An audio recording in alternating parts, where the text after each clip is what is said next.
Bàtà b'Olúwa rìn nínú mọ́lẹ̀ ọ̀rọ̀ rẹ̀, ọ̀nà wa yóò sì ti mọ́lẹ̀ tó.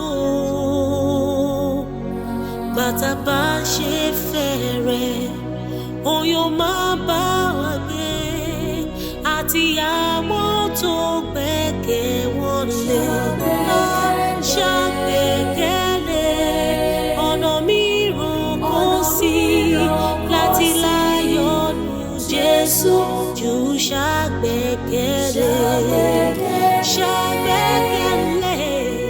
ọ̀nà mìíràn kò sí láti láyọ̀ nù Jésù ju pé ká gbẹ́kẹ̀lé.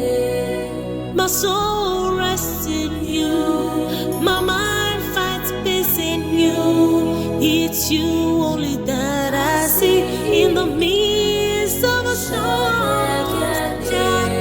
Ṣàgbékalẹ̀ ọ̀nà mìíràn kò sí láti láyọ̀.